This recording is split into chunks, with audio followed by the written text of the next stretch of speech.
Hi Tarot friends, it's Jade here with Tarot Your Truth. Welcome back to my channel. And with today's video, I'm going to be caught up. So this is day 3 of the hashtag 31 Days of Tarot with Ethany. And so day 3's prompt is, what are the top 5 Oracle decks in 2019?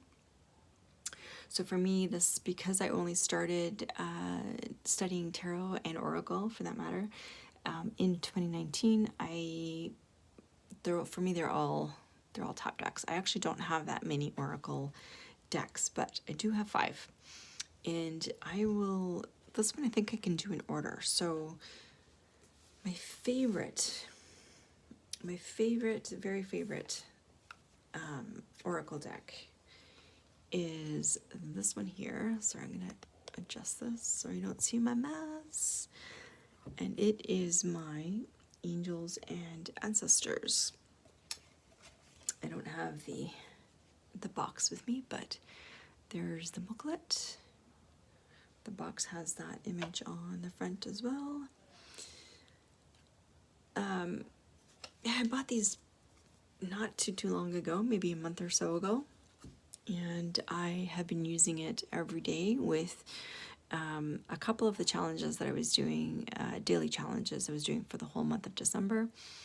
And I think I got it maybe the beginning of December. So love it so much. The messages that I have gotten from it have been extremely helpful and kind, and just what I needed to hear at the time. And in every instance, because as I said, I wasn't using this on its own, I was using this to provide some additional guidance to my tarot readings. In every instance, this actually went so well with the tarot reading. It really did provide the guidance that I needed from it with that particular reading. There was never anything that was sort of I don't know what the word I'm looking for is, but there was never any discordance or anything between the tarot reading and then the guidance that this provided, which was amazing. So, there's the image that is on the box and on the guidebook. That is the Animal Guardian, Trust Your Instincts. So I won't go through every single one. I do have a walkthrough. I'm not sure if I published it yet, but if I have published it, I will link it up above. And if not, then hit subscribe and you'll get notified when I do post that. Okay, the second one I received at the same time as that Angels and Ancestors tarot deck, and that is, oh my god, I'm totally blanking on the name. I'm totally blanking on this name. It is not the Enchanted Tarot, which I got at the same time. Oh my god, I cannot believe I'm totally blanking. Sorry, I still have a migraine that I've had for a few days, and unfortunately my memory does get hit. It is the Quantum Oracle. The Quantum Oracle by Sandra Ann Taylor. There's the guidebook. Oh, I can't believe that happened to me. Anyway. So again, I use this at for a couple of challenges as well that I was doing in December, and so pairing it up with tarot readings just to provide some extra guidance. And again, it did a great job at providing me the guidance that I needed. I didn't resonate with it as much as I did with the Angels and Guardians, but definitely loved it. So some of the images on this are more photorealistic, I guess. Anyway, I won't go through that whole thing, said, I do have a walkthrough. I did etch this deck as well to match the backs. Okay. Deck number 3 is actually a deck that I made out of 2 decks, because I love them both so much and I wasn't able to pull them out as much as I wasn't reaching for them individually as much as I would have liked. And I also just wanted a bigger deck. So together, you'll see. So I did one of the decks I had edged previously in green and one I had edged previously in brown. And so the first one that you see, the back here, is the Tarot, Oracle de Vampire.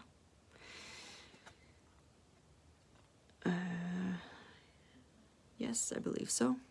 And then the other one is the Shapeshifter Oracle. So they're both by the same artist. So they work, that's the back. Here we go. How about we go in frame? They work together really, really well. And I'm finding myself reaching for this deck more frequently now because it is larger, and it's not just animals or shapeshifter, and it's not just, I don't know why some are upside down, and it's not just vampires in others, but they both have that edging on the sides.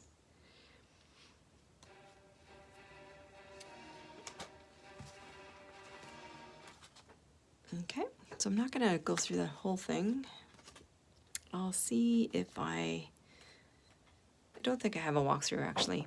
I may do a walkthrough of this of the combined deck at some point, but I have no idea why some of these are upside down.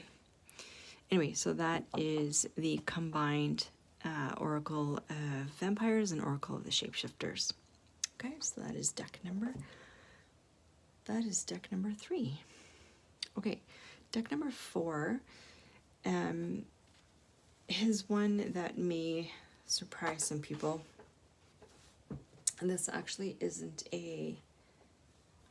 it's officially called a tarot deck, but I don't believe it's a tarot deck. It is the Daemon Tarot, Daemon Tarot. I think I might have a walkthrough on this one. And the reason I say I don't regard this to be a tarot deck is because it doesn't have the 78 cards. It has about 60, I think, 60 or so. And it doesn't have the traditional suits. Every card is essentially one of the daemons. It gives you the name. Les Cartes Infernales is the book, I think it's a book maybe, or the artwork. There were, I think, 69 pieces of art with all of the daemons on them. And the last one they've actually just put on the backs of the cards. And you can't see it, but at the bottom is information on each daemon. Tells you about it, and information is so brooms. Actually, there are a couple of which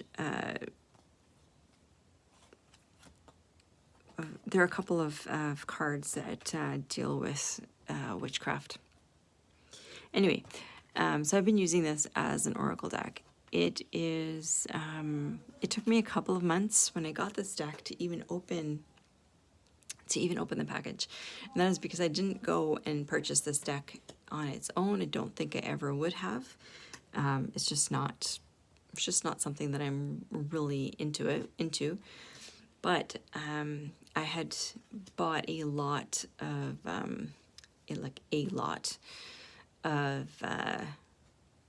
I think 12 tarot decks, and this was one of the ones that came with it.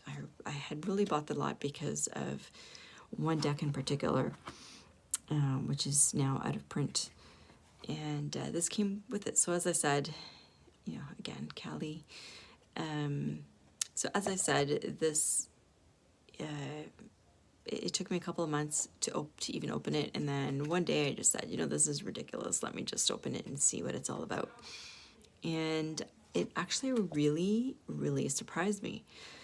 The messages that you get are actually, I've done several readings with this actually just on their own, and not, what I mean by that is I didn't use this deck to provide guidance on a tarot reading. I actually just used this for a reading, and the messages I got were actually very insightful, quite accurate, and very helpful.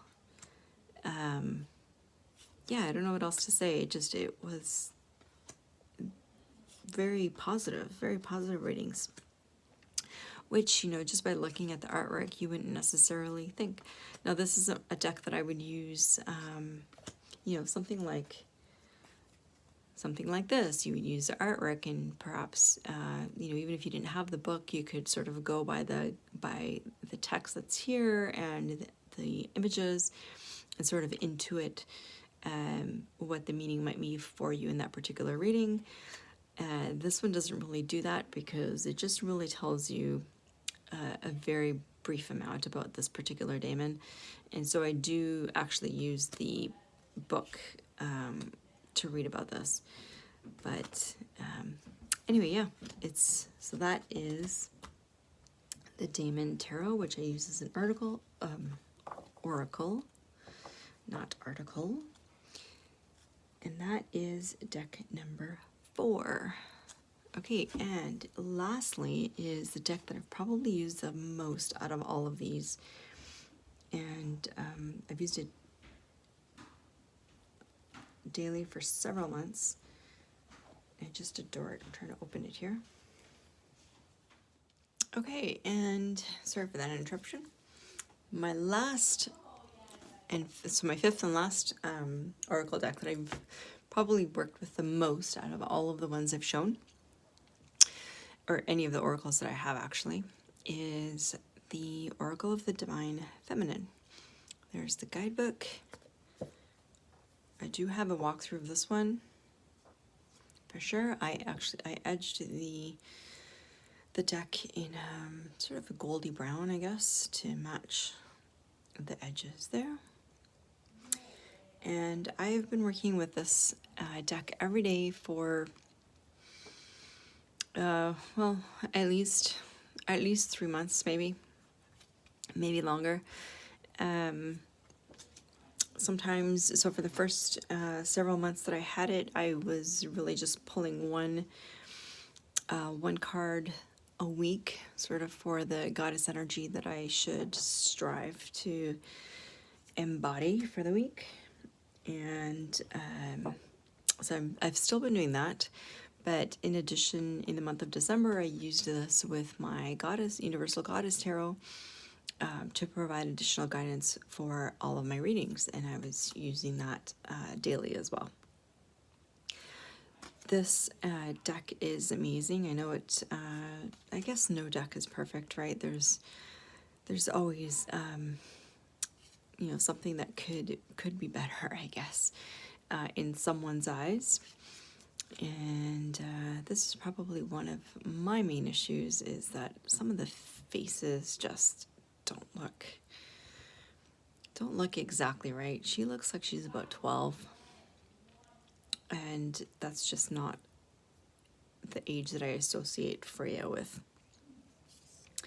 But other than that, I do use this with the guidebook. So the cards all have the name of the goddess, her title if she has one, and then sort of I guess a mantra at the bottom. The guidebook provides quite a lot of information on each one.